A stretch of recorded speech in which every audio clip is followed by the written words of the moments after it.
Hi, my name is Terry. I have 3 college degrees, including a master's degree from an Ivy League university. I'm fluent in 2 languages, and I have a commercial driver's license, which allows me to operate heavy trucks, and I still can't find a job. My girlfriend's been working at a fast food restaurant for the last 9 years, but what she really wants to do is become an elementary school teacher.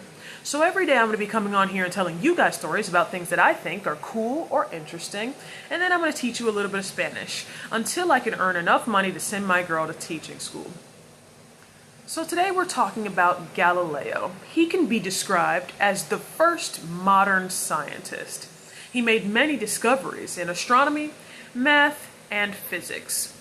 He was born in Pisa, Italy in 1564, and his father wanted him to study medicine and become a doctor. So he went to medical school, and while he was there, he noticed a lamp swinging from the ceiling of a cathedral. He timed each swing and found out that every swing, no matter whether it was long or short, took the exact same amount of time to be completed. This was later called the law of the pendulum. He then left the university to study math full-time, and 5 years later he came back as a professor of math. While he was there, he discovered the law of falling bodies, which states that all objects, no matter whether they are heavy or light, fall to the earth at the same speed. And he proved this famously by dropping a heavyweight and a lightweight from the top of the Leaning Tower of Pisa at the same time, something like a bowling ball and a feather. And the objects fell to the ground at the same time. And even though he proved that his law was correct, people still didn't believe him, even people who had seen it firsthand. And other professors at the university who had seen the experiment and seen the objects fall at the same time still chose to continue teaching the law of falling objects the wrong way. And his discoveries made him a lot of enemies, and ultimately he was forced out of his teaching position at the university. In 1592, he became a professor at another university called the University of Padua, and there he began making discoveries about astronomy. He was among the first scientists to ever use a telescope, and soon after he invented his own telescope that was much better than the ones that were being used at the time.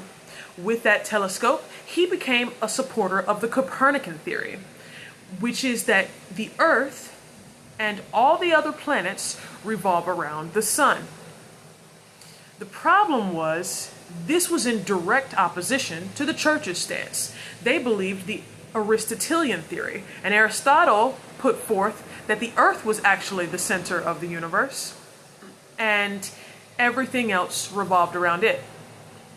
So the church told him to stop pushing these ideas immediately, to take back what he said, and to tell everyone that he was wrong. They warned him that there would be consequences if he didn't. Now, this was before the separation of church and state, and so the church had all the power, not the government. And so, what did Galileo do in response? He doubled down, publishing a book about his findings, and he was summoned by the Inquisition, which is a sort of court of the Roman Catholic Church. And in that court, he was found guilty and sentenced to prison. Luckily for him, he had very powerful and influential friends who intervened on his behalf, sparing him from having to serve the prison sentence. Instead, he was put on a sort of house arrest, which he served at a friend's palace in Florence. It was there that he spent the remainder of his days, studying the universe and making discoveries until his death in 1642. So, the Spanish I'm going to be teaching you today is ¿Qué tipo de personas serás? ¿Qué tipo de personas serás? ¿Qué tipo de personas serás? And what that means is, what type of person will you be? If you like this video or you learned something new, drop a like down below. If you'd like to support this work that I do, there'll be a link to the Cashapp in the description box. And if you have a specific topic that you'd like to see me cover, drop a comment down below. We'll see you next time.